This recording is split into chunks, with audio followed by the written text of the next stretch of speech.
Je vous sens un petit peu calme.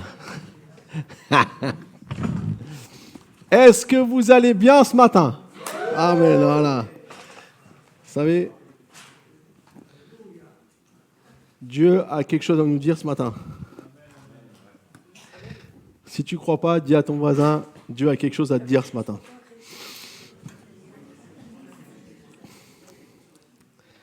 Chaque année, on fait un dimanche où on se met à part pour nous projeter dans ce que Dieu veut faire avec nous dans l'année. On appelle ça le dimanche de vision. La vision, c'est quoi en fait? La vision, c'est entrevoir quelque chose qu'on ne vit pas encore. C'est se projeter dans ce qu'on croit que Dieu désire nous amener à vivre. Et c'est pour ça que c'est important d'avoir une vision, d'avoir des choses. C'est comme si tu entrevois quelque chose que Dieu veut pour ta vie, mais tu ne le vis pas encore. Et donc tu dis, ah, c'est là où je veux aller. Généralement, c'est facile d'avoir la vision pour les vacances. Hein? Ah, on s'y voit, on est là, on imagine la plage avec le transat, la petite boisson des îles, hein? Exotique. Ça. Mais c'est important que tu te projettes dans ce que Dieu veut faire avec toi. Souvent, peut-être on passe à côté. Et donc c'est pour ça que c'est important de demander au Seigneur ce qu'il veut. Et moi, chaque année, je me mets devant le Seigneur pour savoir ce qu'il veut. Et si on regarde dans la première église, eux aussi, ils avaient une vision principale. Et cette vision, je crois qu'elle est encore d'actualité aujourd'hui. La vision principale, c'est qu'ils faisaient tout ce qu'ils faisaient, tout ce qu'ils mettaient en place, c'est parce qu'ils avaient la vision que Jésus va revenir. Et les amis, on ne doit pas perdre ça. Être chrétien, c'est pas appartenir à un club pour être bien, pour avoir des gens sympas avec nous, pour vivre notre meilleure vie, pour avoir que toutes les bénédictions de Dieu tombent sur nous et qu'on soit... c'est pas ça. Bien sûr que Dieu désire nous bénir. La Bible nous a bénis de toute bénédiction en Jésus-Christ. Mais ce qu'il veut, c'est qu'on s'attende à son retour. Parce que cette bénédiction qu'on attend tellement, elle est à venir. C'est pas seulement aujourd'hui. La plus grande des bénédictions, c'est le jour où Jésus va revenir. Le plus grand jour de l'humanité. C'était pas seulement quand Jésus est venu, c'est lorsqu'il va revenir. Parce qu'il nous dit, la Bible nous dit, cette fois-ci, il mettra vraiment tous ses ennemis sous ses pieds. Et donc, ils étaient convaincus que Jésus revenait bientôt. Eux, ils pensaient que ça allait arriver, là. Ils pensaient même, certains disaient, ça va arriver quand on sera encore en vie. Et ça fait 2000 ans. Alors on se dit, ouais, mais il y a 2000 ans, ça tombe mieux encore 2000 ans, pasteur. Mais est-ce qu'on peut avoir le même état d'esprit de se dire, et si c'était demain? Et si ça arrive demain? Et si ça vient? Est-ce qu'on peut avoir cette attente en nous?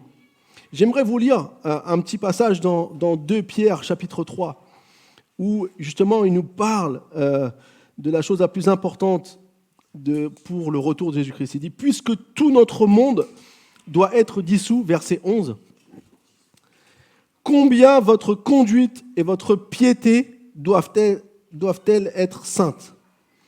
Attendez et hâtez la venue du jour de Dieu, jour où le ciel enflammé se désagrégera et où les éléments embrasés se fondront.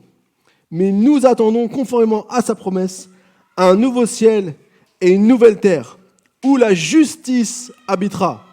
C'est pourquoi, bien-aimés, dans cette attente, faites tous vos efforts pour qu'il vous trouve sans tache et irréprochable dans la paix.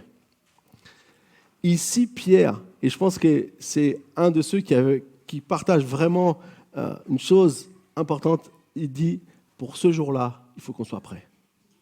Une chose qu'on doit comprendre, c'est que ce qui est important, ce qu'on vit ici sur la terre, même si je sais que certains d'entre nous, on a vécu des choses difficiles, on a vécu des choses compliquées, et parfois on se demande, mais il y a des gens qui disent, mais s'il y a Dieu, pourquoi il laisse faire toutes ces choses mauvaises? Encore dernièrement, j'étais à un mariage, on me disait, mais pourquoi les enfants, les bébés sont malades? C'est vrai, c'est des questions légitimes. Ils n'ont rien fait, ils sont tout petits. Déjà, on peut se dire plein de choses. Mais ce que Pierre a compris ici, ce qui est important, c'est quand Jésus va revenir. Parce que toutes ces choses-là vont disparaître. Toutes les choses de ce monde vont partir. Mais ce qui est important, c'est d'attendre, et même, il dit ici, dater la venue de Dieu. Dieu a un projet merveilleux, une nouvelle terre, un nouveau ciel, une justice. La justice sera là. Et on cherche la justice tous les jours, mais la justice, elle sera là. Il n'y aura pas besoin de faire grève dans le ciel. Alléluia. tout va être parfait. Donc, ayons ça comme vision et soyons prêts à nous préparer et hâter la venue. Alors, c'est intéressant qu'il dit ici, pas seulement attendre sans rien faire. Quand il dit attendre et hâter, c'est que tu as quelque chose à faire. C'est qu'il y a quelque chose que tu veux faire. En gros, tu peux même influer, entre guillemets, c'est ce qu'il nous dit ici, Pierre, sur le jour où Jésus va revenir. Faites-lui savoir que vous avez tellement qu'il revienne, mettez-vous tellement en marche que Jésus va se dépêcher de revenir. En gros, c'est ça. C'est incroyable, non? C'est cette vision que Pierre avait. Et je pense qu'on doit porter ça en nous. On doit porter ça en nous.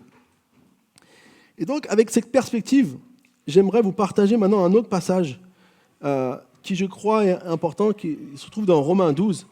Et il faut comprendre, si on prend l'épître aux Romains, les 11 premiers chapitres, si vous lisez les 11 premiers chapitres de l'épître aux Romains, Paul parle de qu'est-ce que la grâce de Dieu et comment on y a accès et comment on peut expérimenter ce que Dieu a fait pour nous. Il va partir du début, jusqu'à la fin. Donc il va partir du fait que maintenant, on doit toujours adorer Dieu. On le voit dans la création et on doit l'adorer, pas la créature, mais le Créateur. Et il va arriver à la fin, en 11, en disant que même si aujourd'hui Israël semble s'être endurci, Dieu veut faire grâce à tous. Et donc un jour, tous les peuples, en gros, quand Israël sera revenu à Dieu, tout le monde entier qui devait être avec Jésus sera avec Jésus, entre guillemets. Donc il explique tout ça. Et en Romains 12, il va maintenant commencer comme une deuxième partie un peu de son discours, où il va nous dire ceci. « Je vous encourage donc, frères et sœurs, par les compassions de Dieu, ou en vue de tout ce que Dieu a fait pour nous, à offrir votre corps comme un sacrifice vivant, saint, agréable à Dieu. Ce sera de votre part un culte raisonnable. Ne vous conformez pas au monde actuel, mais soyez transformés par le renouvellement de l'intelligence, afin de discerner quelle est la volonté de Dieu, ce qui est bon, agréable et parfait. » Dans ce texte, ce que j'aimerais relever, c'est qu'on est appelé à offrir nos corps comme un sacrifice vivant.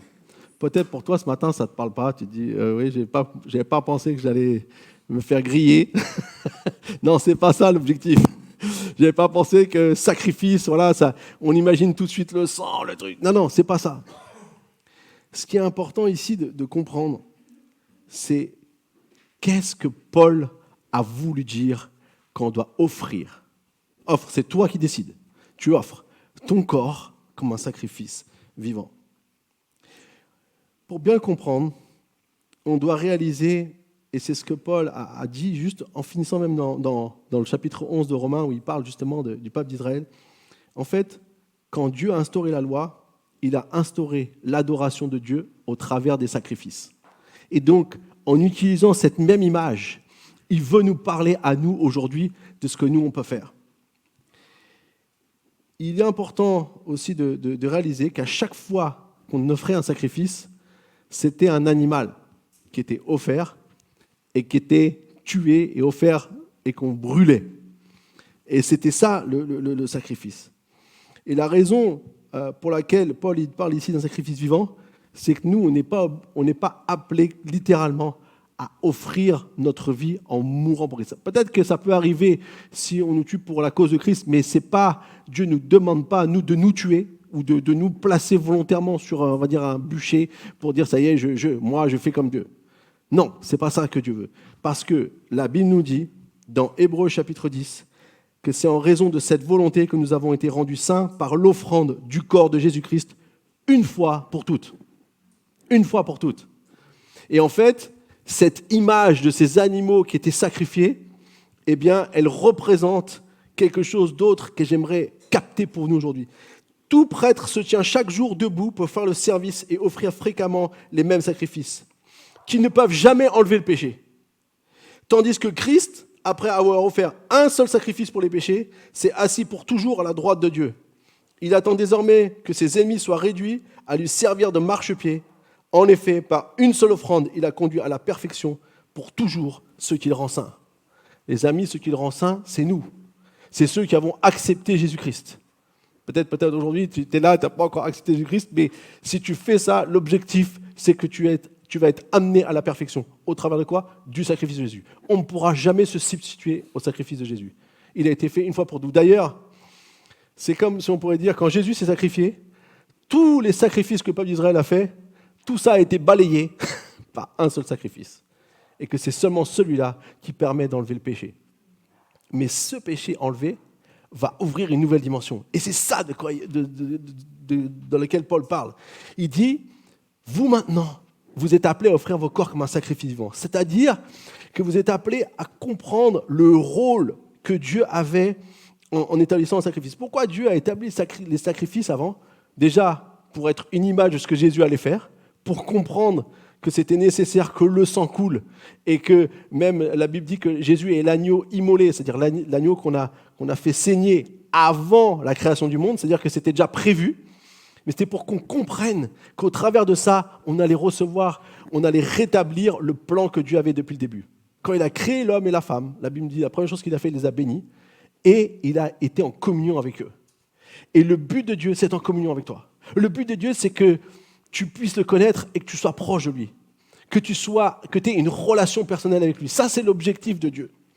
Et donc, il a établi ces sacrifices pour développer cette relation. Et cette relation a également pour objectif que nous puissions manifester au travers de notre vie qui Dieu est. C'est-à-dire, plus tu le connais, plus tu le représentes. Donc, si tu es un chrétien, dans le sens propre du terme, tu es quelqu'un qui représente Christ. Amen. Est-ce qu'il y a des chrétiens dans la salle? Je vois vos mains. Si tu n'oses pas lever ta main, fais-le par la foi. Alors cette année, et Dieu m'a mis ça très fortement à cœur, j'aimerais qu'on puisse comprendre et même découvrir et devenir ce sacrifice vivant. C'est deux mots. Et ça fait plusieurs mois que Dieu m'a mis ça à cœur.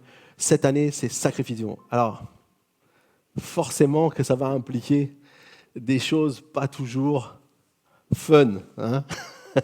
mais si on est prêt à entrer dans ce processus, si on est prêt à écouter ce matin, j'aimerais que tu écoutes la voix du Saint-Esprit. C'est pas moi qui va essayer de vous faire quelque chose ou quoi que ce soit. Non, c'est le Saint-Esprit qui veut nous parler. Il m'a parlé le premier à moi déjà, donc je suis totalement avec vous.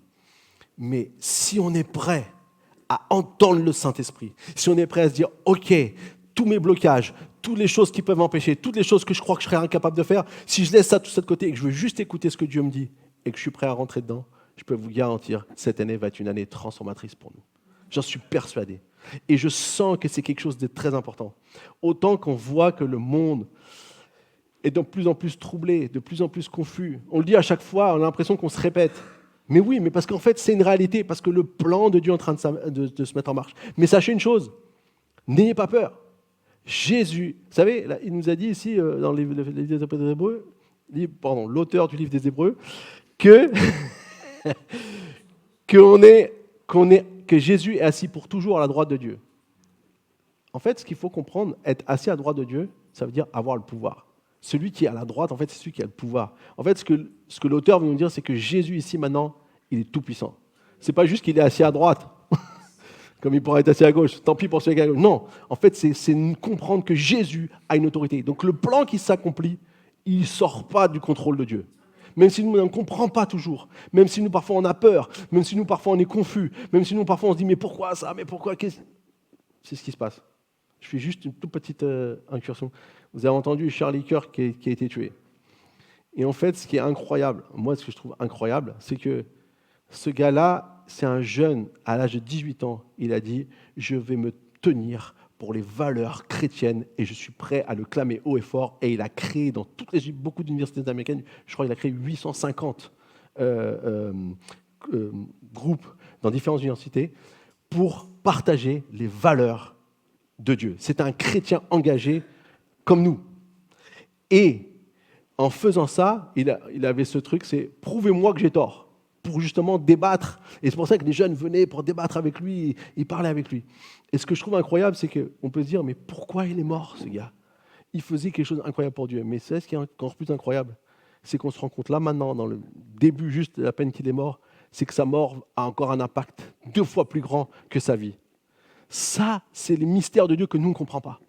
Et nous, on se met à la place de sa femme, qui a 2 petits-enfants, qui a perdu son mari, 31 ans. Mais pourquoi? Mais pourquoi? Franchement, on ne comprend pas. Mais la réalité, on ne peut pas comprendre vraiment au plus profond de notre être, mais la réalité qu'on sait, si on est prêt. Et lui, il l'avait dit. C'est ça qui est incroyable. Il a dit, qu'est-ce que vous voulez qu'on retienne de vous si un jour vous mourrez? Il dit que je voudrais qu'on me retienne le courage que j'ai eu pour ma foi. Et c'est ça qui est incroyable. Et aujourd'hui, voilà, c'est une bénédiction encore qui vient. J'aimerais qu'on puisse donc lire maintenant un passage qui nous parle d'un sacrifice. Il y avait plusieurs sacrifices dans l'Ancien Testament, mais il y avait un sacrifice en particulier ce matin que j'aimerais voir qui s'appelle l'Holocauste. L'Holocauste, on pouvait faire soit un sacrifice volontaire, donc on me disait voilà, je veux aller faire un Holocauste pour le Seigneur, donc c'était volontaire, mais aussi Dieu avait demandé que ça soit fait de manière régulière, tous les jours, dans le temple, dans le tabernacle. Et donc, voilà ce qu'on lit dans Exode 29, verset 38. « Voici ce que tu offriras sur l'autel, 2 agneaux d'1 an, et ce, chaque jour de façon constante. Tu offriras l'un des agneaux le matin et l'autre au coucher du soleil. Avec le premier agneau, tu offriras 2 litres de fleur de farine pétrie dans 1 litre d'huile d'olive concassée, ainsi qu'une offrande d'1 litre de vin. Tu offriras le second agneau au coucher du soleil avec une offrande végétale et une offrande liquide identique à celle du matin. C'est un sacrifice brûlé au feu dont l'odeur est agréable à l'Éternel. Voilà l'holocauste perpétuel que vous offrirez au fil des générations à l'entrée de la tente de la rencontre devant l'Éternel. C'est là que je vous rencontrerai et que je te parlerai. J'y rencontrerai les Israélites et ma gloire fera de cet endroit un lieu saint. Je consacrerai la tente de la rencontre et l'autel. Je consacrerai Aaron et ses descendants pour qu'ils soient à mon service en tant que prêtres. J'habiterai au milieu des Israélites et je serai leur Dieu. Ils reconnaîtront que je suis l'Éternel, leur Dieu, qui les ai fait sortir d'Égypte pour habiter au milieu d'eux. Je suis l'Éternel, leur Dieu. Ce passage est juste incroyable. Parce que dans ce passage, j'aimerais relever 4 dimensions. 4 dimensions qui sont dans ce sacrifice et qui, je crois, a une résonance pour nous aujourd'hui en tant que sacrifice vivant. Si Paul a pris l'exemple du sacrifice, c'est parce que les gens à qui il parlait comprenaient ce que c'était un sacrifice. Et c'est pour ça que pour nous, c'est important de comprendre ici ce que Dieu avait instauré dans le sacrifice et comment ça a une relation avec nous aujourd'hui dans le sacrifice qu'on est appelé à être pour Dieu. Premièrement, la spécificité de ce sacrifice qu'on appelle l'Holocauste, c'est qu'il était entièrement brûlé. Il y a d'autres sacrifices où on brûlait une partie, et une partie on donnait à manger aux prêtres, et une partie même on donnait à manger à d'autres personnes. C'était en fonction de certains sacrifices. Il y a tout un truc très précis dans le livre, si vous lisez Lévitique, Deutéronome et Nombre, vous allez voir toutes ces choses dedans. Mais l'Holocauste, pourquoi? Parce que le mot Holocauste, ça vient du mot hébreu hola, qui veut dire brûler, entièrement brûlé. Quelque chose qui se consume complètement. Et pourquoi ça devait être brûlé entièrement? Parce que c'était un sacrifice qui était dédié totalement à Dieu. C'était quelque chose où on le faisait parce qu'on dédiait ce sacrifice totalement. Quand tu faisais une offrande volontaire, c'est que tu prenais un agneau qui avait, comme il dit ici, 1 an, et tu dis, je vais offrir ça à Dieu parce que je suis reconnaissant de ce qu'il a fait. Et donc, il sera totalement brûlé parce qu'il est complètement pour Dieu. C'est un sacrifice entier. Et c'est la première chose que j'aimerais qu'on puisse voir aujourd'hui, c'est ce que nous sommes appelés à faire en tant que sacrifice vivant. Nous sommes appelés à nous donner entièrement à Dieu. Tu ne peux pas être un chrétien qui est un sacrifice vivant si tu ne donnes pas ta vie entièrement à Dieu. Alors, qu'est-ce que je veux dire par là? Je vais expliquer. On est presque tous d'accord sur le fait de se donner à Dieu. Mais dans la pratique, c'est parfois un peu différent. Pourquoi? Parce que on fait face à quelqu'un qui existe et qui veut exactement empêcher ça. Je crois qu'on a tous envie de se donner entièrement à Dieu, on va dire sur le principe, théoriquement, mais dans la pratique, il y en a un, le diable, qui va tout faire pour nous détourner de ça. Pourquoi ? Parce qu'il sait la puissance qu'il y a dans le fait de se donner entièrement à Dieu. Et la bonne chose, pour l'illustrer, c'est que quand Dieu a demandé à son peuple de faire ses sacrifices, on voit ici la première raison, c'est la relation qu'il va avec son peuple. Il dit, vous serez mon peuple, je serai votre Dieu. En fait, Dieu, il voulait connecter avec eux. C'était une manière, le sacrifice servait à connecter dans leur relation. Et donc, en faisant ce sacrifice d'Holocauste, il dit, voilà, vous ferez ça matin et soir parce que je veux être connecté avec vous.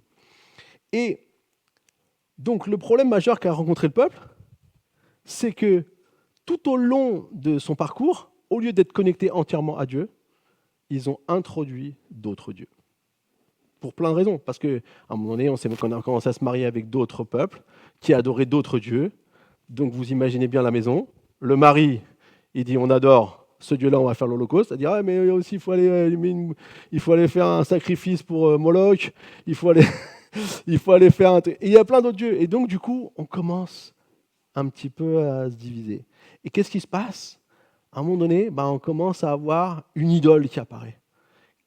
Un faux Dieu. Il faut comprendre qu'une idole, c'est un faux Dieu.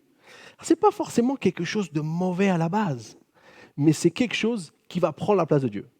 Une idole, ce n'est pas seulement quelque chose, vous savez, on a l'image d'une petite statuette et on se met devant et on se courbe devant. Non, ce n'est pas ça. Dans notre vie aujourd'hui, ce n'est pas comme ça fonctionne. Dans notre vie aujourd'hui, c'est tout ce qui va te détourner de faire ce que Dieu a envie que tu fasses. Ou tout ce qui va te détourner pour ne pas être complètement connecté à Dieu. Et c'est ce qu'on voit dans la Bible. Je vais prendre un exemple concret pour que ça puisse nous parler. Luc chapitre 10, verset 38. Comme Jésus était en chemin avec ses disciples, il entra dans un village et une femme du nom de Marthe l'accueillit dans sa maison.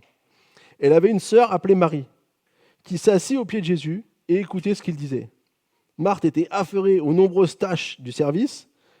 Elle survint et dit « Seigneur, cela ne te file rien que ma sœur me laisse seule pour servir ? Dis-lui donc de venir m'aider. » Et Jésus lui répondit, « Marthe, Marthe, tu t'inquiètes et tu t'agites pour beaucoup de choses, mais une seule est nécessaire. Marie a choisi la bonne part, elle ne lui sera pas enlevée. » En fait, ici, il faut comprendre. On met dans le contexte, Jésus vient manger chez vous, vous préparez votre meilleur plat. On est d'accord, vous êtes là, il faut que Jésus vienne.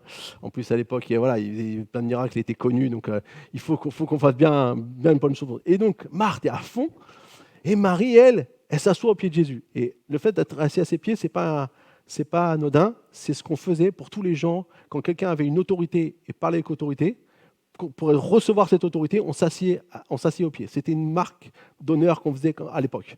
Et du coup, elle est là et elle veut savoir ce que Jésus a à dire. Jésus est là, elle veut passer du temps avec Jésus. Marthe, elle veut faire des bonnes choses pour Jésus. C'est pas mal. Ça ne part pas d'un mauvais sentiment. Sauf que ce qu'elle fait est en train de lui voler son temps avec Jésus. Elle aurait pu être assise à côté de Marie, recevoir tout ce que Jésus avait lui dire. Et elle aurait pu commander Uber Eats. Et ça aurait été nickel. Et tout le monde aurait été content. Ou elle aurait pu passer à Picard, juste pour réchauffer, et tout le monde aurait été content. Mais ici, elle était tellement focalisée à faire quelque chose, mais qui n'était pas ce qui était important à ce moment-là. Et Jésus va lui dire, Marie a choisi la bonne part. On ne va pas lui enlever ce qui est le plus important.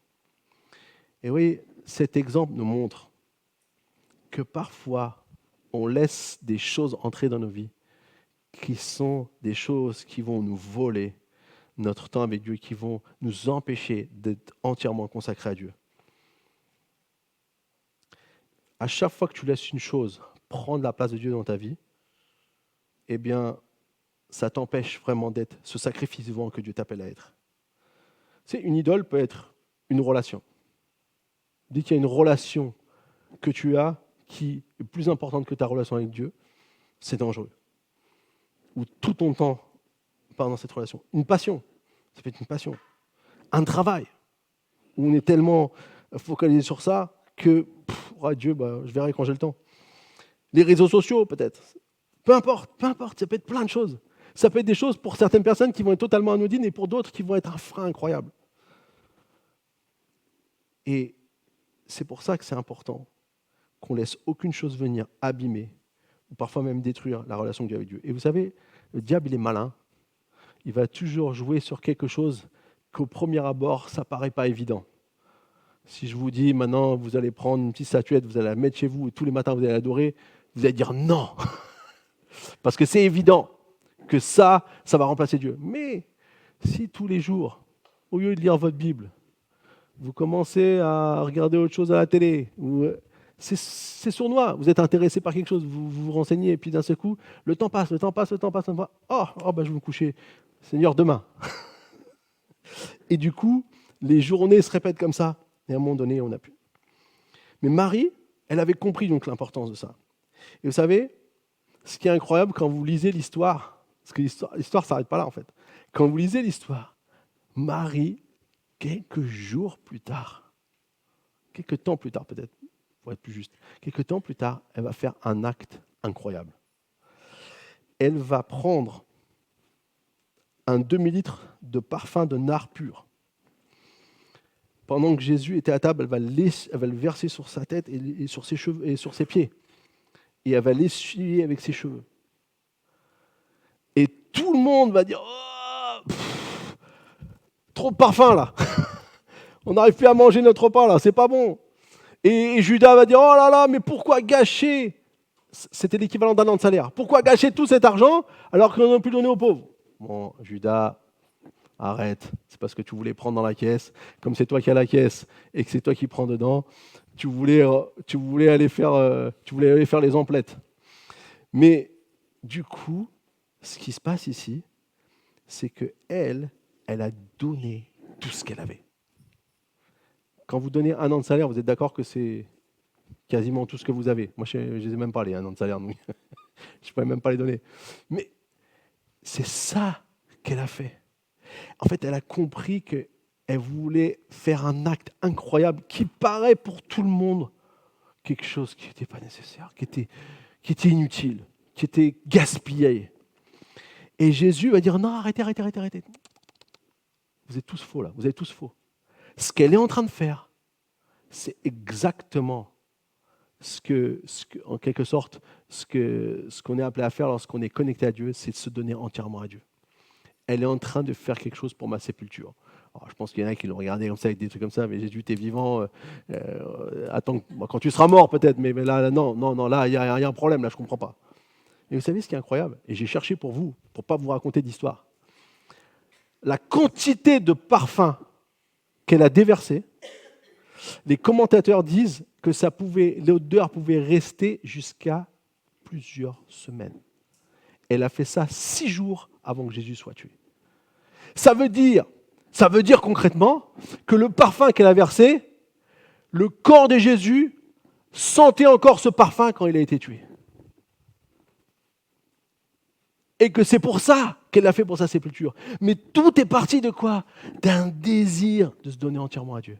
Et j'aimerais te dire, si tu es prêt à entrer dans cette dimension, Dieu veut t'utiliser pour faire des choses que tu ne peux pas comprendre aujourd'hui, que tu ne peux même pas imaginer, parce que c'est plus grand que ta pensée, c'est plus grand que ce que tu avais visionné, mais tu vas pouvoir faire des choses incroyables pour Dieu, parce que tu décides de donner entièrement. Et les amis, c'est ce genre d'état d'esprit qu'on doit avoir. Ça, c'est le sacrifice vivant que Dieu nous appelle à être. Me donner entièrement à Dieu. Amen. On va regarder maintenant un deuxième élément clé dans le sacrifice de l'Holocauste. Il nous a dit que ça devait être un sacrifice chaque jour, matin et soir. L'objectif de ce commandement était que le peuple sache et reconnaisse que Dieu habite avec eux. Il a dit, les Israélites reconnaîtront que j'habite au milieu d'eux. C'est ce qu'on l'a lu tout à l'heure. Dieu voulait que le peuple sache, je suis avec vous. Je veux une relation avec vous. Donc, chaque matin, chaque soir, vous allez offrir un agneau. Et eux, je pense que personne ne savait ce que représentait l'agneau. Vraiment. Ils ont obéi à une règle.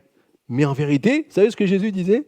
Chaque matin, chaque soir, vous allez déjà déclarer qu'un jour, il y a un agneau qui va venir, ce sera Jésus, et qui va mettre fin à tout le péché.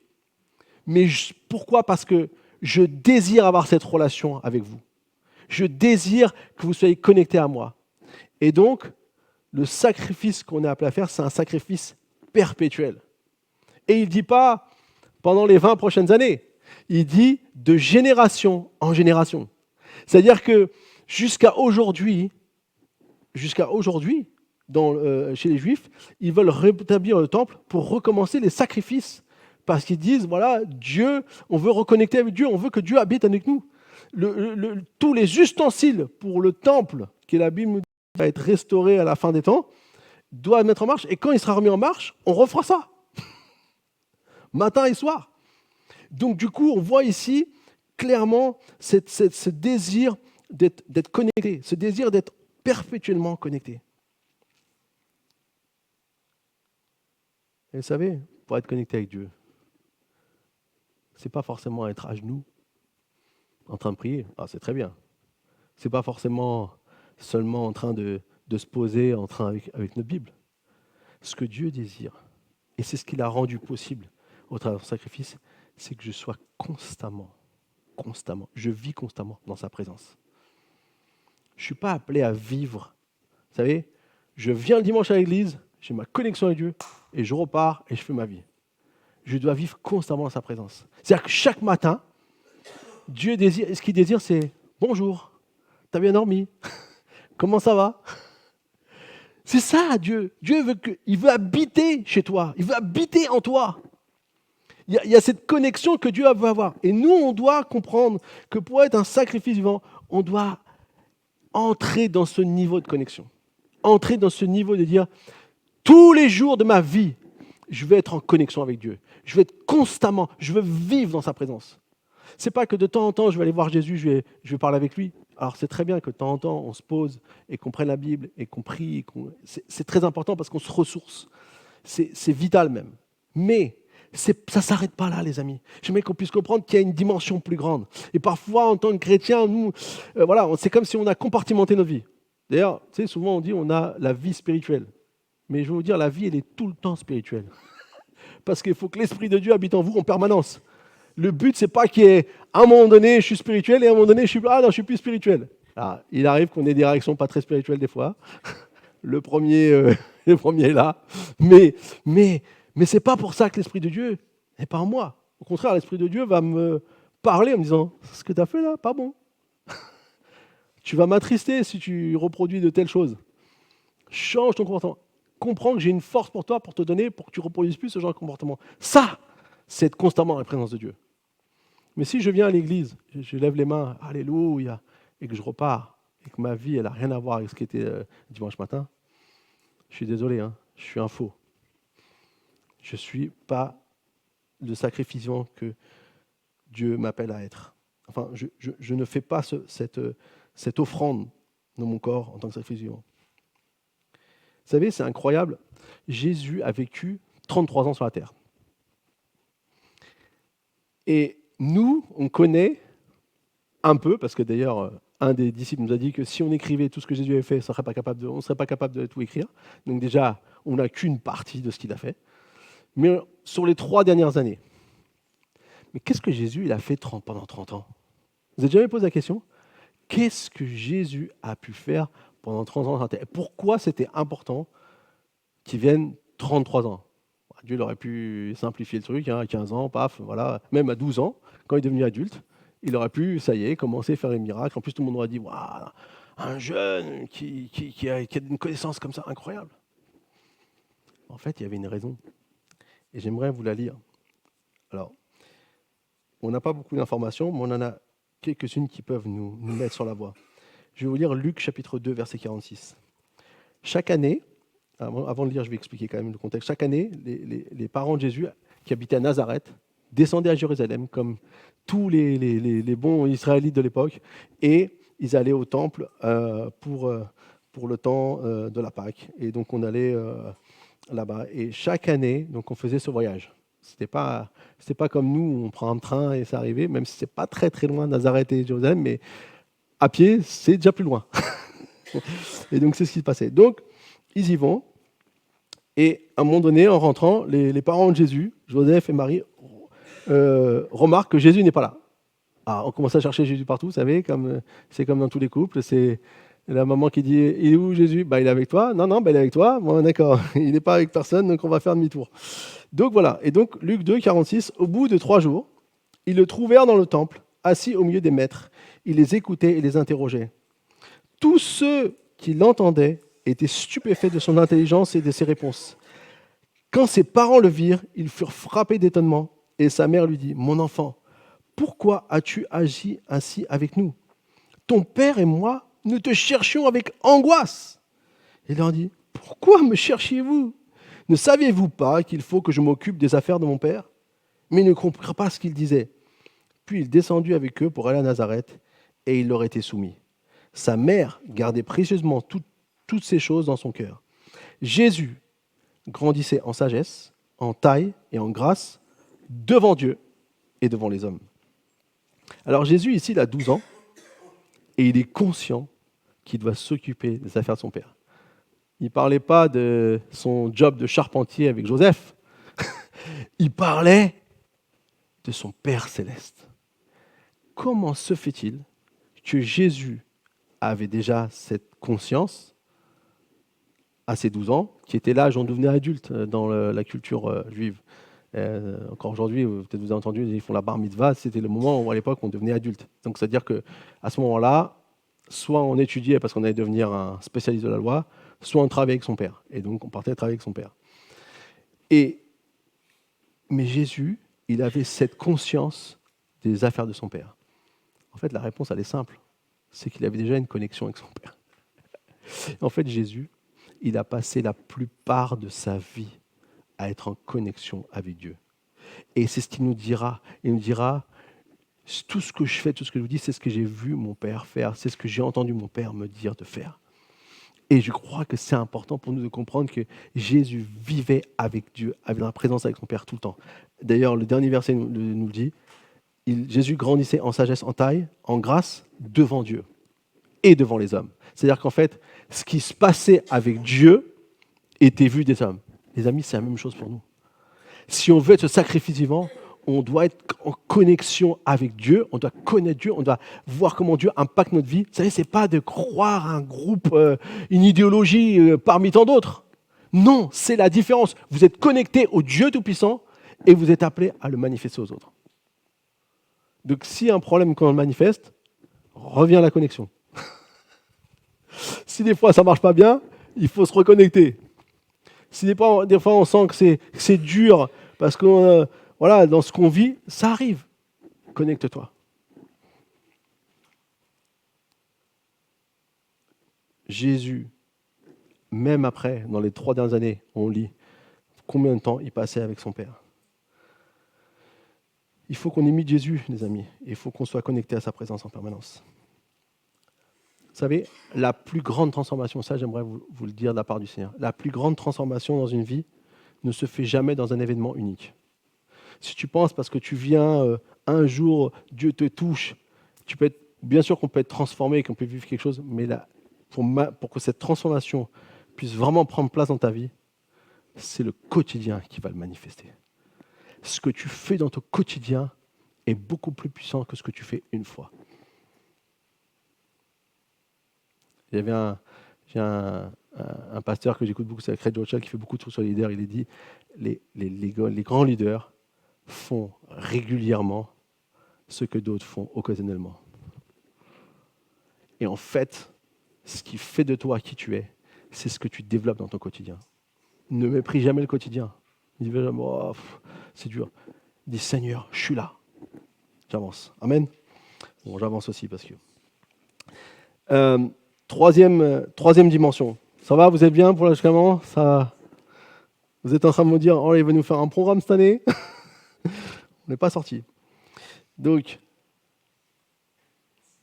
la troisième chose qu'on voit, c'est que c'était intéressant que cet agneau était accompagné d'une autre offrande que la Bible appelle l'offrande végétale, c'est-à-dire de la farine avec de l'huile d'olive et aussi du vin. Alors, pourquoi il y avait ces autres éléments? En fait, la farine et l'huile représentent le travail des êtres humains qui leur permettait de se nourrir. Quelque part, c'était une offrande aussi du fait que on donnait, en fait, on mettait à côté de ce que nous, on était capable de faire au travers de ce que Dieu nous a donné. Et le vin représentait la boisson, et ça représentait aussi la joie et la fête. Nous aussi, hein, donc on connaît bien ça en tant que Français. Un bon repas de fête, il faut une bonne bouteille de vin. Hein. Ça s'accompagne avec. Et donc, du coup, il y avait cette dimension. Dieu désirait que son peuple reconnaisse que tout venait de lui. Et donc, il y avait cette offrande de reconnaissance qu'ils étaient appelés à les manifester. En tant que sacrifice vivant, eh bien, nous aussi, c'est offrir nos forces, nos ressources, nos talents et notre joie dans le service. Cette dimension-là, j'appelle ça le sacrifice complet, c'était de pouvoir aussi manifester tout ce qu'on a reçu, tout ce que Dieu a mis en nous, tout ce que Dieu a placé en nous, tout ce qui nous a permis de vivre, ce que Dieu a permis qu'on puisse découvrir, qu'on puisse apprendre dans la vie. Toutes ces choses-là, eh bien, on va les mettre au service de Dieu. C'est ça le sacrifice vivant que Dieu nous appelle à être. C'est le troisième sacrifice, un sacrifice complet. Alors, il y a un texte dans la Bible qui, je crois bien souvent, on l'étudie avec peut-être une certaine compréhension d'une partie, mais il y a une autre partie qu'on ne met pas en avant et que j'aimerais mettre en avant ce matin. C'est la parabole des talents. Parce que peut-être vous avez déjà entendu cette histoire. En fait, c'est Jésus qui utilise une image. Il dit il y a un maître qui part en voyage, qui remet les talents à ses serviteurs. Au premier, il en donne 5, au deuxième 2 et au troisième 1. Alors, les talents aussi à l'époque, ça représentait aussi une somme d'argent.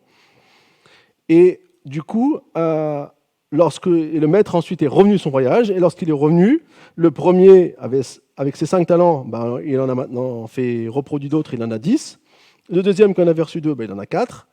Et le troisième, il n'a rien fait, il est parti de cacher son talent dans la terre. Alors le maître se met en colère avec le serviteur qui n'a rien fait, et va prendre son talent pour le donner à celui qui en a 10. Et littéralement, je suis désolé de vous dire ça ce matin, il lui promet qu'il ira en enfer. Enfin, il lui dit qu'il va aller en enfer. Là où il y a des pleurs et des grincements dedans. Vous allez me dire, waouh, c'est pas une histoire sympa. Mais Jésus racontait pas toujours des histoires mignonnes. Il faut être lucide, c'est Jésus. Il nous aime, mais il nous aime tellement qu'il nous dit la vérité. Et vous savez ce que Jésus, en plus, ce que Jésus ici, en quelque sorte, dit pas de manière frontale, mais que ça représente le fait que quand Jésus va partir et quand Jésus va revenir. Donc ça s'adresse à nous. Ça, c'est ce qu'on dit pas souvent. Parce que souvent, on parle des talents, ouais, on a des talents, Dieu nous a donné des talents, waouh, génial. Mais il y a quand même d'autres choses dans cette histoire. Et du coup, qu'est-ce qu'on peut comprendre ici dans cette métaphore ? Jésus montre ici l'importance de s'engager à servir Dieu avec tout ce qu'on a. Avec tout ce qu'il nous a donné. Il a donné à chacun. Jésus ne met pas la pression sur la rentabilité, sur ta rentabilité par rapport aux autres. Il s'en fout de la comparaison. Il y a des gens qui vont faire des trucs incroyablement grands et donc qui vont faire des choses incroyablement peut-être petits, mais quand c'est fait avec l'attitude et la chose que Dieu veut et que ça apporte une bénédiction, et il y a des choses qui se voient beaucoup, d'autres qui se voient moins, mais qui ont peut-être aussi une importance grande, on ne se rend pas forcément toujours compte. Donc Jésus n'est pas dans le c'est le waouh. Jésus n'est pas dans le waouh. Par contre, Jésus, il est très clair sur qu'est-ce que je vais faire avec ce que j'ai reçu. Et je peux vous garantir, des fois on se dit, mais pourquoi Jésus, à la fin, à ses serviteurs, il dit, tu vas aller en enfer. Attends, c'est pas ma doctrine, ça. C'est moi, celui qui fait appel au nom de Jésus, il est sauvé. Donc voilà, si lui, il était un de ses serviteurs, forcément, il a dû faire appel au nom de Jésus. En fait, vous voyez, ici, on comprend ce que ça veut dire vraiment être serviteur de Jésus. Et le problème, c'est que en tant que chrétien, on minimise des choses qui sont très importantes pour Dieu. Et ce matin, je sais que c'est peut-être un peu dur ce que je veux dire, mais la réalité, c'est que Dieu, il regarde à si on le représente vraiment. Quand on devient un chrétien, c'est-à-dire qu'on a accepté la grâce que Jésus a fait pour nous, qu'il a donnée à tout le monde, peu importe qui on était. Jésus il ne regarde pas ton passé. Tu peux être le pire des pires, Jésus t'accueille quand même. C'est ça qui est incroyable avec Dieu. Nous, il y en a qu'on ne voudrait pas qu'il accueille. Non, lui, non, il était vraiment trop mauvais, laisse-le aller en enfer. Non, Jésus, il veut quand même accueillir tout le monde parce que la grâce qu'il a fait est capable de surmonter n'importe quel péché, de enlever n'importe quel péché. Mais une fois qu'il nous a accueillis, on est appelé à être ses fils et ses filles. Et quand tu es fils ou fille de Dieu, tu es appelé à imiter ce que Jésus a fait. Et lorsque Jésus est venu sur la terre, il a dit une chose, je ne suis pas venu pour être servi, je suis venu pour servir. Le service pour Dieu, ce n'est pas une option. Ce n'est pas comme sur la voiture où tu as l'option service. Hein, l'option clim. Bon, maintenant, heureusement, on l'a presque tous. L'option l'option un tel. Non, non. C'est dans la base, ça vient avec. Ça ne peut pas fonctionner sans. Et donc, du coup, nous, on doit réaliser qu'on doit apprendre à faire cela. Parce que le danger qui s'est passé avec ce troisième serviteur, c'est ce qu'il a. Il dira dans l'histoire, oui, je savais que tu es un homme dur, et donc du coup j'ai eu peur, je suis parti cacher mon talent. Les amis, ça, c'est une excuse. Parce qu'il dit, alors même si on part du principe que ce que tu dis c'est vrai, à ce moment-là, tu pouvais au moins le mettre à la banque, ça aurait au moins rapporté des intérêts. Ah oui, Jésus était pragmatique. Mais en fait, ce que Jésus veut montrer ici, c'est que arrêtons de nous focaliser sur nous. Arrêtons de vivre comme le monde nous appelle à vivre pour nous. Comprenons que pour Dieu, ta vie, elle est dans le service. Tu t'épanouis dans le service. Tu es béni dans le service. Tu grandis dans le service. Tu deviens encore plus comme Jésus dans le service. Le fait qu'on est sauvé et qu'on est content de venir à l'église parce qu'on est sauvé, on vient à l'église, on vit notre petit culte, on rentre à la maison et c'est fini, les amis, c'est dangereux. Je vous le dis sincèrement de tout mon cœur, c'est dangereux. Pourquoi ? Parce que pour Jésus, ce qu'il veut, c'est des hommes, des femmes engagés. Et même, on a des passages dans la Bible où certains disent « mais j'ai fait ça en ton nom ». Il dit « je ne vous connais pas ». C'est dur, les paroles de Jésus sont dures, parfois. Et pourquoi je vous les transmets ce matin ? Ce n'est pas pour mettre un fardeau sur vous, c'est pour nous réveiller au fait qu'on a besoin de servir le Seigneur. Et qu'il nous donnera la force pour le faire, mais c'est un choix personnel. Chacun des 3 serviteurs a fait un choix. Les 2 premiers ont fait un bon choix, le dernier a fait un mauvais choix. Ton choix, c'est ta responsabilité.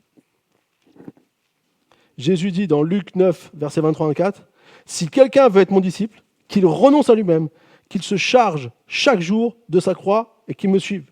Car celui qui voudra sauver sa vie la perdra, mais celui qui la perdra à cause de moi la sauvera. »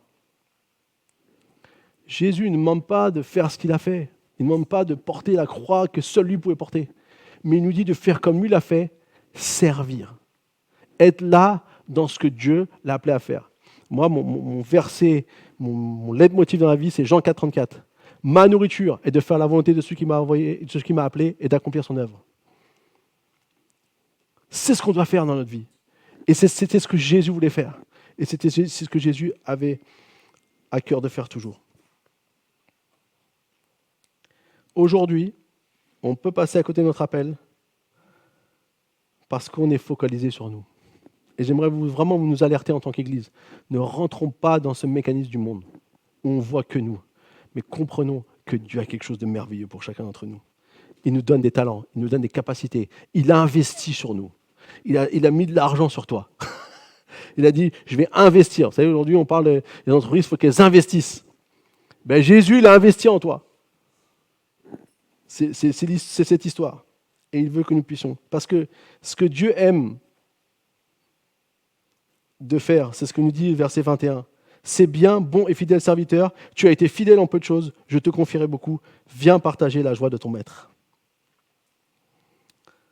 L'objectif est de se réjouir et d'être avec nous et de pouvoir nous confier plus. Alors, cette année, demande à Dieu de quelle manière tu peux être à son service. Ce n'est pas la quantité qui importe, mais le cœur avec lequel tu désires le faire. C'est ça qui compte. Et j'aimerais vraiment nous interpeller sur ça encore. Amen. Oh, il y a des amen, ça va. Dernier point, et j'arrête là.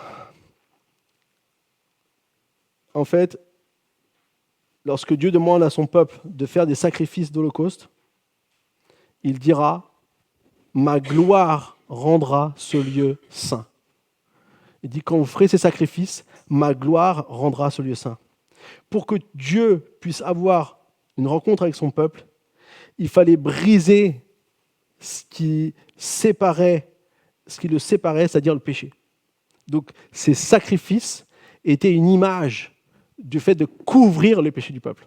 D'ailleurs, les prophètes disent ça comme ça couvrait le péché. Et à partir du moment où ils faisaient ce sacrifice, Jésus disait, cet endroit-là maintenant devenait saint, c'est-à-dire mis à part, différent. Et parce que ce lieu était saint, Dieu pouvait rencontrer son peuple, Dieu pouvait parler à Moïse, Dieu pouvait parler aux autres qui ont suivi après Josué. Il y avait cette connexion où Dieu pouvait avoir cette communion avec le peuple parce que cette fois-ci, le péché était couvert avec ce sacrifice. Quand Jésus est venu, le péché a été complètement enlevé. C'est-à-dire qu'il n'y a plus de barrière qui peut t'empêcher. Même ton péché, quand tu demandes pardon, la grâce de Dieu fait que quand tu demandes pardon, eh bien, la communion revient. Si en ce moment, tu vis quelque chose de difficile et il y a un péché qui est dans ta vie, peut-être qu'il faut juste que tu viennes devant le Seigneur et tu dis « Seigneur, je te demande pardon pour ce péché, je reconnais que j'ai mal fait » et tu restaures cette communion avec Dieu. Si tu sens que ta communion est un peu brouillée, c'est ce qu'il fallait faire. Et donc, on voit ici que la dernière dimension du sacrifice, c'est un sacrifice saint. Et comment Paul va nous le transmettre ici? Il le dira de cette manière, offrir vos corps comme un sacrifice vivant, saint, agréable à Dieu. Le sacrifice vivant, il est saint, agréable à Dieu. On pourrait dire même le sacrifice, il est saint et il doit être aussi agréable à Dieu. La question est, de quelle manière pouvons-nous manifester cette sainteté en nous? En fait, la clé, elle se trouve dans la continuité de ce que Paul dit. Ne vous conformez pas au monde actuel, mais soyez transformés par le renouvellement de l'intelligence, de discerner quelle est la volonté de Dieu, ce qui est bon, agréable et parfait. Dieu nous donne la capacité de pouvoir discerner quelle est sa volonté. Comme j'ai dit, le mot saint, ça veut dire être mis à part. Par conséquent, c'est-à-dire qu'on est appelé à ne pas nous conformer à comment le monde vit, mais être renouvelé dans notre intelligence pour comprendre la volonté de Dieu. C'est pour ça qu'on sera toujours un peu à part en tant que chrétien. Nous, on n'aime pas être à part. Nous, on veut faire partie avec tout le monde. On veut être ensemble avec les autres. Mais en tant que chrétien, il y aura toujours un moment donné, vous allez le sentir. Peut-être vous parlez avec des gens, peut-être même vous les aimez de tout votre cœur, il y a une connexion avec eux, mais en fait, à un moment donné, il y a comme un moment donné où vous vous sentez un peu distant sur certains points. Parce qu'il y a ce côté saint que nous pouvons avoir et qui est seulement fait lorsqu'on reçoit la grâce de Dieu. Mais ici, ce que Paul dit, c'est qu'on ne doit pas se conformer au monde actuel, mais qu'on peut être renouvelé dans notre intelligence. Paul, il ne parle pas de QI, là. Il ne va pas te donner un QI supérieur à ce que tu as. Ce qu'il veut, Paul, ici, c'est que tu puisses comprendre d'une autre manière, que tu puisses comprendre des choses que tu ne pouvais pas comprendre avec ton intelligence humaine, mais que c'est entre guillemets ton intelligence spirituelle. Et c'est ça qu'on a besoin c'est ça qui a besoin d'être renouvelé en nous. Je vous l'explique avec un verset qui dit dans 1 Corinthiens 2, verset 11. En effet, qui parmi les hommes connaît les pensées de l'homme, si ce n'est l'esprit de l'homme qui est en lui? De même, personne ne peut connaître les pensées de Dieu, si ce n'est l'esprit de Dieu. Or, nous n'avons pas reçu l'esprit du monde, mais l'esprit qui vient de Dieu, afin de connaître les bienfaits que Dieu nous a donnés par sa grâce. En fait, Dieu nous donne, par son esprit, de pouvoir connaître ce que Dieu désire, la volonté, de pouvoir discerner quelle est la volonté de Dieu. Et c'est dans ces choses-là qu'on grandit, qu'on peut grandir dans notre sanctification. C'est comme ça qu'on peut avancer dans le fait d'être saint. Vous savez, c'est pas quelque chose, c'est jamais quelque chose de pleinement acquis. Nous, on croit qu'il y a des saints parce qu'ils ont été canonisés, qu'ils ont été canonisés par le pape. Ils ont dit, voilà, eux, maintenant, ils sont saints. Là, il y a un jeune, j'ai entendu un jeune qui était qui faisait plein de trucs via les réseaux sociaux, qui a été canonisé récemment par le pape, qui est décédé à l'âge de 15 ans. Et donc, ça y est, il a été fait saint. Je ne me rappelle même plus de son prénom, mais parce il transmettait plein de choses. On l'appelait ça l'apôtre d'Internet, enfin, j'ai plus un truc comme ça. Et donc, du coup, c'était incroyable de voir. Voilà, non, on est tous saints pour une seule raison. Jésus-Christ est en nous. Ce qu'on est appelé, c'est à se renouveler. Renouveler, c'est que l'Esprit de Dieu nous révèle les choses de Dieu. Le problème, c'est lorsque je ne permets pas à l'Esprit de Dieu de me renouveler. Pour être saint, je dois être transformé par l'Esprit du Seigneur. Alors on a un grand dilemme.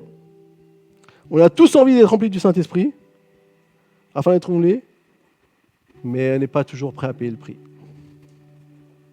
On n'est pas tous prêts à payer le prix. J'aimerais demander, est-ce qu'il y a une personne qui peut venir? J'aimerais faire une petite illustration. Est-ce qu'il y a une personne qui voudrait venir en tant que cobaye? Allez Raymond, viens mourir.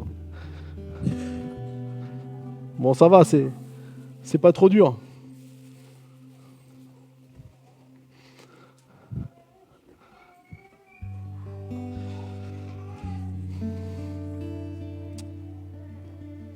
Quand tu es rempli du Saint-Esprit, c'est que tu mets les bons ingrédients. C'est comme quand on fait un gâteau. Moi, le gâteau préféré chez nous, c'est 5 ingrédients. Chocolat, beurre, œuf, sucre et farine. J'en ai préparé un pour la gaffe, vous inquiétez pas. Vous n'allez pas vous régaler. Je vous ai mis le doigt à la bouche. Je vous ai pas fait un coup bas. Je vous ai mis le doigt à la bouche, mais je l'ai fait. Donc ça, c'est le gâteau phare. Même mes filles maintenant disent, papa, tu me fais ton gâteau au chocolat pour mon anniversaire? Oh, ok, je le ferai. Donc ce matin, je vous ai apporté un pour goûter. Donc, voilà, Raymond, est-ce que tu peux goûter ce gâteau?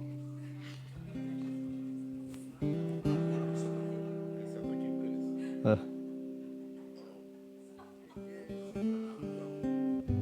C'est pas bon.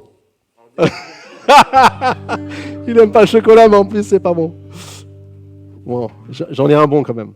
Et il a fait une drôle de tête, hein. Il a fait une drôle de tête. Ça, c'est quand tu as l'apparence du chrétien. Non, mais crache, on rit de sel. Tiens, vas-y, tu craches. Il est vache, le pasteur, il est vache. Quoi? Ah oui. Ça, c'est quand tu as l'apparence du chrétien, du personne qui va à l'église, qui fait plein de choses, mais le Saint-Esprit ne te renouvelle pas. Alors, tu as l'apparence, mais c'est pas bon. Ça, c'est quand tu n'as pas seulement l'apparence. Peut-être qu'il y a des petits défauts, oui, des petits défauts sur celui-là. Je peux vous garantir. Tiens, test. Oui, elle est prête à sacrifier. Bah, tiens, prends celui-là. Rien à voir, voilà. Le pauvre, je l'ai sauvé, il n'en pouvait plus. Ça, c'est quand tu amènes les ingrédients. Alors, c'est quoi les ingrédients que tu mets dans ta vie? Merci Raymond, merci. Tu peux le prendre, c'est cadeau, quand même. Tu peux donner à ta chère femme qui va. C'est dur d'être cobaye à l'église, imagine.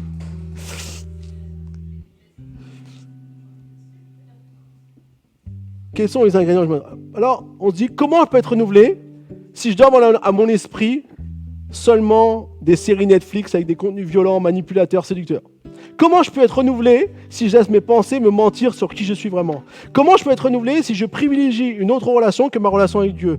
Comment je peux être renouvelé si les réseaux sociaux me volent tout le temps de ma vie? Comment je peux être renouvelé si je suis constamment focalisé sur les choses que je désire acquérir? Ce n'est pas des bons ingrédients, les amis. Et pourtant, soyons honnêtes, on est tous un peu parfois sujets à ça. Mais les bons ingrédients, c'est le temps que je prends avec Dieu. Les choses que j'apprends au travers de sa parole. Les encouragements que je peux écouter au travers de podcasts et de YouTube, comme quoi il y a quand même des bonnes choses sur les réseaux sociaux. Les rencontres où je retrouve mes frères et sœurs à l'église. Quand on vient à l'église, ce n'est pas un job de chrétien qu'il faut venir à l'église. C'est on vit quelque chose ensemble qui va nous aider, qui va nous pousser à aller en avant. Le temps que je choisis d'investir à communiquer aux autres ce que Dieu a fait pour moi. C'est qu'à chaque fois que tu prends le temps de partager ce que Dieu a fait pour toi, Dieu fortifie ta foi aussi. Le Saint-Esprit te renouvelle. Et comme Paul disait, attachez-vous aux choses d'en haut, parce que c'est comme ça que vous allez encore plus avoir envie de faire des choses. D'où viennent les idées à faire des choses incroyables pour Dieu? C'est quand je suis connecté à l'Esprit de Dieu. Quand tu es connecté à l'Esprit de Dieu, le Saint-Esprit va te renouveler, va renouveler ton intelligence, va te donner des idées, va te donner des choses à faire, va te donner des paroles, va te donner des prières pour des personnes, va t'inspirer à prier pour telle personne. Et là, tu vas te rendre compte que quand tu as prié pour cette personne, il y a quelque chose qui est en train de lui arriver. Ça, c'est quand on est renouvelé par l'Esprit de Dieu. Et ma prière, c'est qu'on puisse être ce sacré vivant. Alors, cette année, est-ce qu'on est prêt à rentrer dans ça? Est-ce que tu es prêt à rentrer dans ça ce matin? Est-ce que tu es prêt à dire oui, Seigneur? Ok, je suis un sacrifice vivant. Oui, j'entends des amen quand même. Je commence à m'inquiéter. Il est temps de laisser une plus grande place à Dieu, si on veut le voir. Est-ce qu'on peut se lever? Vous savez, Paul, il dit, si on fait ça, ça sera un culte raisonnable. Vous savez, le mot raisonnable, c'est logikos. C'est-à-dire que c'est logique. Ce sera un culte logique, normal. Mais quand tu fais ça, quand tu développes ces choses dans ta vie, waouh, tu vas faire des choses incroyables. Je prie, et c'est ma prière pour vous tous ce matin. Je ne vais pas vous demander de répondre à l'appel. J'ai envie de prier pour tout le monde. Ma prière, c'est que ce matin, chacun d'entre vous, vous puissiez découvrir une dimension d'être un sacrifice vivant. De grandir dans toutes les dimensions, pas seulement une, mais dans toutes les dimensions, pour pouvoir devenir la personne que Dieu vous soyez. Alors oui, peut-être Dieu va mettre des stops à des choses, Dieu va peut-être te dire d'arrêter certaines choses, Dieu va peut-être te dire de changer des habitudes, Dieu va peut-être te dire de faire des choses différemment, et que ça va être difficile pour toi. Mais j'aimerais te dire, si tu es prêt à le faire, si tu es prêt à payer le prix, tu vas voir la gloire de Dieu sur ta vie. Et tu vas voir combien Dieu va agir au travers de toi, comme tu n'aurais jamais pu l'imaginer. Saint-Esprit, merci. Merci pour ta présence ce matin. Merci pour qui tu es ce matin. Seigneur, je prie vraiment que tu puisses venir, Seigneur, par ton Saint-Esprit, toucher tous ceux qui sont là ce matin. Je prie, Seigneur, que tu nous aides de tout notre cœur, Seigneur, à nous donner entièrement à toi, Seigneur. Que rien ne soit entre toi et nous, qu'il n'y ait rien qui essaie de prendre ta place dans notre vie, Seigneur. Je prie qu'on puisse être dédié à 100%, Seigneur. Merci parce que tu es notre Dieu. Et Seigneur, on veut être tout le temps, constamment dans ta présence. On ne veut pas vivre, Seigneur, comme des chrétiens du dimanche. On veut vivre comme des chrétiens qui, de tous les jours, se remplissent de Dieu et comprennent qu'il y a une mission sur la terre. Et en comprenant cette mission sur la terre, Seigneur, on te sert avec tout ce qu'on a, Seigneur. On ne veut pas être ce serviteur qui a caché son talent dans la terre. On ne veut pas être ces personnes qui vivent pour eux, qui croient aux mensonges, qui se cachent derrière les excuses. On veut être des personnes qui disent non, Seigneur, tu as investi sur moi, eh bien moi je vais faire fructifier ce que tu as investi. Tu crois en moi, eh bien moi je sais que je peux faire des choses au travers de toi. Et même si parfois on a des doutes, et même si parfois l'ennemi essaie de nous bloquer, on va dépasser ces doutes, on va dépasser ces blocages au nom puissant de Jésus-Christ. Seigneur, merci parce que je crois aussi, Seigneur, que tu nous aides, Seigneur, à nous renouveler constamment, Seigneur. Tu vois, à chaque fois que l'ennemi essaie de nous briser, à chaque fois que l'ennemi essaie de mentir, à chaque fois qu'on pense qu'on a échoué, ta grâce est toujours là. Aide-nous, Seigneur, à faire les bons choix. Aide-nous à mettre les bons ingrédients dans notre vie, afin que nous puissions, Seigneur, expérimenter ta grâce. Et je veux prier pour chacun de mes frères et sœurs ce matin, au nom puissant de Jésus. Alléluia. Je déclare cette année, Seigneur, comme une année, Seigneur, où nous allons devenir ces sacrifices vivants, saints, agréables à Dieu, pour discerner ta volonté, qui est bonne, agréable et parfaite. Au nom puissant de Jésus-Christ. Amen. Amen. On peut applaudir notre Seigneur.